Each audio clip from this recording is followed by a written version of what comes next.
Okay everyone, we are at Kroger, which is also known as King Soopers or Fry's. And we're just looking for some flowers, and I just want to kind of give you some details on what to look for when you're buying fresh flowers. I'm here with my sister. We're going to do a little artist versus florist competition today. And we're both very into auburn. We're going to go with sunset tones. Yellows and oranges, reds.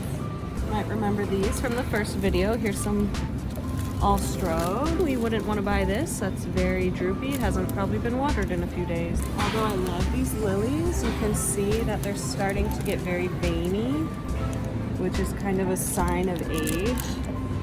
So we're not going to get these, even though they're very beautiful. These buttons are very cute. Want to check the heads though, because I can see that one is broken here, which isn't the end of the world, but might want to look for one that has everything attached, which is sometimes hard to find. We'll go with these. You also want to check the leaves, make sure they're not moldy, because that's going to show that they've also been sitting for a while.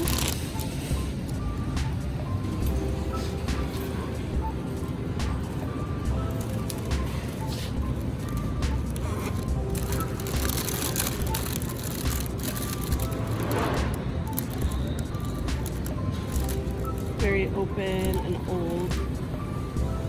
The price is a little more expensive than Trader Joe's, which is why I tend to go to Trader Joe's for flowers, but we don't have one here in Savannah, so we're going with Kroger. I really don't know what to do.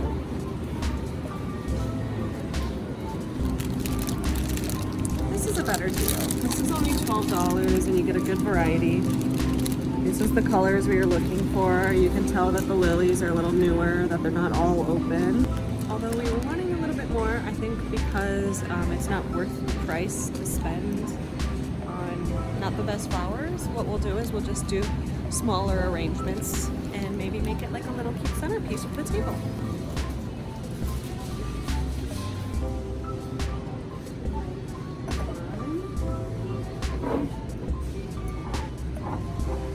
Mason jars at home, right? Yeah, I do. We could do like one on each side. That'd be cute. Cool. I think we got it. Let's go. Ooh. Had to pick up some wine as well. Can't make flowers without wine. We cheap. We cheap.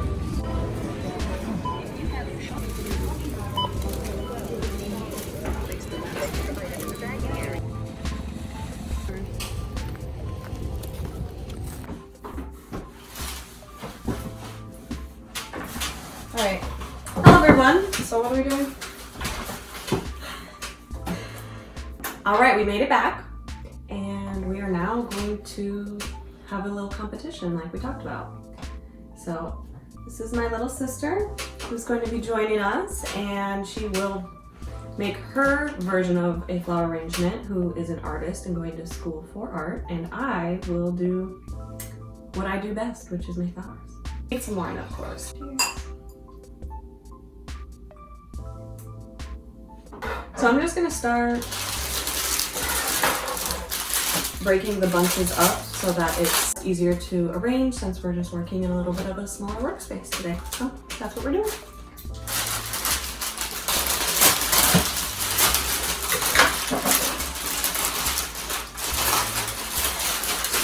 So we're gonna do one big, or like a shorter one on this one, and then these two are gonna be what? So these two are gonna be like our little competition ones. Gotcha. And so what it's gonna be ultimately is just like a little centerpiece. And then in the middle. yeah, exactly. So these I'm actually going to take upside down and pull them apart, because it makes it a little easier to release them, and that way you don't break a bunch of heads off. And these are also going to be good for that structure in the base. These have little things wrapped around it. So that is so that the head does not drop, because the stem is pretty thin and the head is very heavy. So how do we take that off? Just cut it? Yep, no, we're going to want to leave it on. Oh, we just leave it? So that it In the keeps- arrangement? Mhm. Okay, gotcha. Yep. Flower food, you can use it, you don't have to.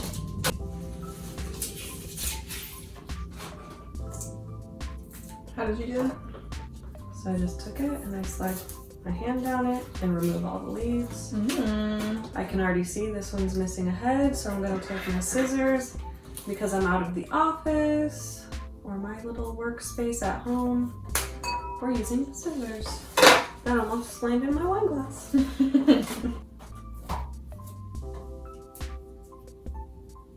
Hello. As you can see, I've done it again. Taped a whole video except for these two flowers weren't cut. And now we have to start. We'll do it anyways. So we got the main one, then we have two on the sides that are just some little mason jars that I have in my cabinet that we usually use as water cups, but whatever works, you know? They're vases today. They're vases. You don't have to buy a vase if you I don't say have one. vases. Does that make me pretentious? Super. I'm okay with that. I'm pretty pretentious. Just kidding. So we split up the flowers kind of 50-50. We'll just pretend like they're not cut. We'll like ghost cut them so it'll look... So I started with the buttons, or as we learned in the last take, for some reason, they were called pom-poms. Euro pun-puns. Puns. So I'm using them to begin with because they're kind of already in that grid system and they're gonna be my structure to the vase. So I'm just gonna start with those.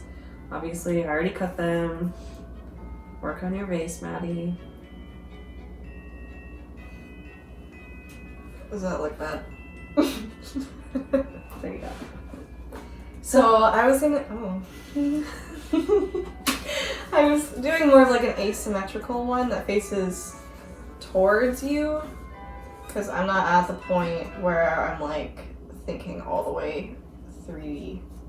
Even though I did take like a 3D sculpture class, so I should know how to do that, but It's a little different. it's a little different. I am doing a kind of like a wildflower bouquet, and I did cut these a little short, so what I'm doing is I'm angling them so that they kind of are being anchored by the vase itself. So like I could just do it that way and that's like that, or I can push them against the vase itself and then they're kind of spewed out. We were talking about like if you accidentally cut your flowers too short. No.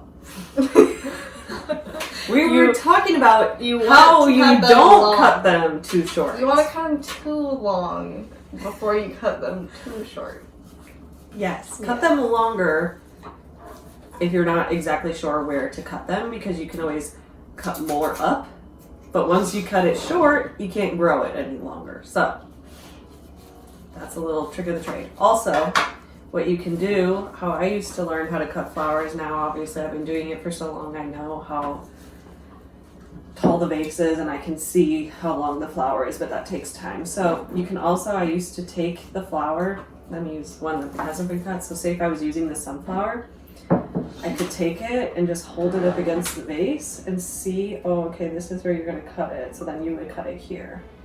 Then I'm on to my lilies, which because they are gonna open, you wanna be a little mindful that they're gonna take up space in the arrangement and make them so that they're gonna look nice when they open and it's not like super cluttered and everything's on top of each other.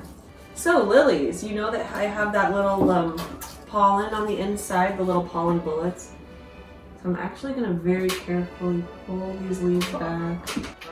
So I'm just gently pulling these back to get it to open. You can do this, but you wanna be very, very careful. I have split petals many times. Yeah, so you can see in here, they're not yet have that like powdery substance on them that looks like Cheeto fingers.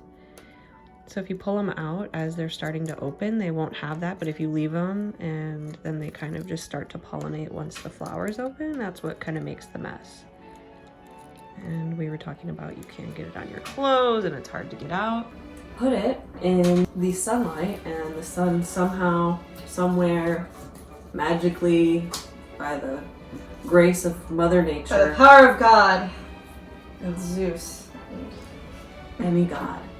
The sun absorbs it. By the power of your soul, the sun will absorb the lily pollen out of your arrangement. And it'll travel all the way through space.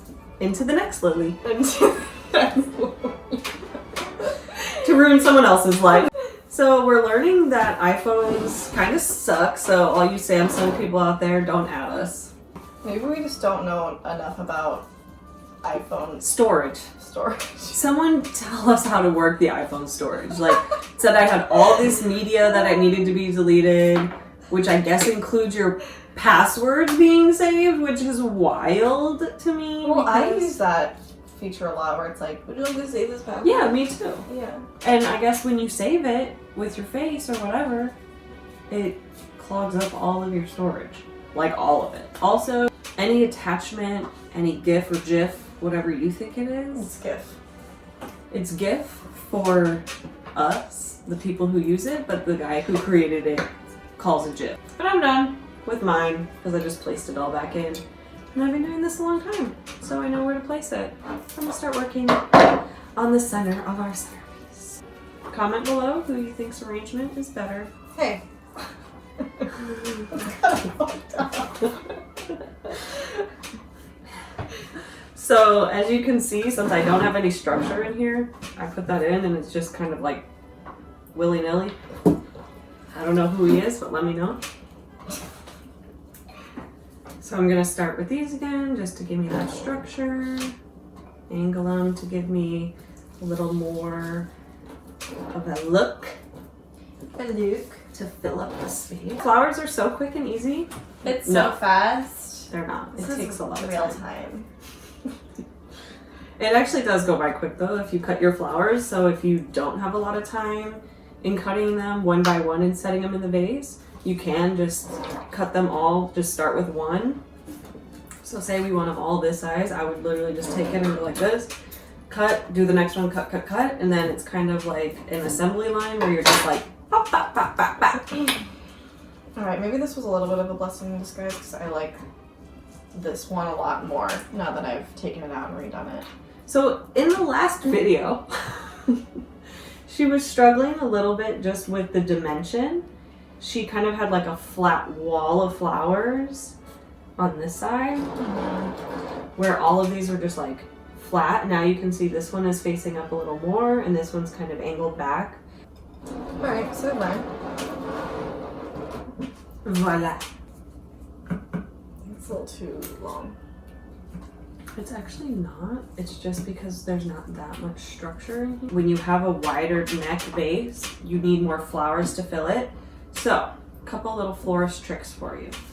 You can either take just normal Scotch tape and do like two here, and then wrap tape around it to kind of keep it tight to the vase. And then you can just literally place those flowers right in there and they're not gonna move because that's your structure again. Or, if you don't have tape, you can take your thick stems, cut them, and just add them in there because the rest of it is stems anyways. As long as you're cutting them short, you can't really tell that they're even in there. And it just kind of fills up the bottom of the vase where the stems are showing. Okay, I think we're done. So there we are. It only took us... I don't want to talk about it. Who wins?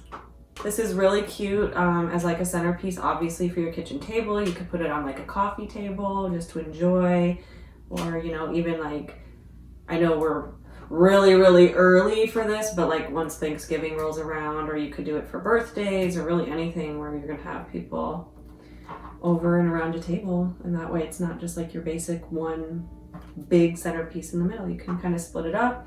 You could even do two more like bud vases just with like one piece of Alstroemeria outside of it. And that was Solidago, but you know what I mean. Or you can split them up and put them in different rooms as well. Yeah. One next to your bedstand. You could do one on the kitchen table, one in the bathroom. Whatever you like. Yeah, that's usually what I do because I don't ever have like a big enough vase to put a lot of flowers in at once.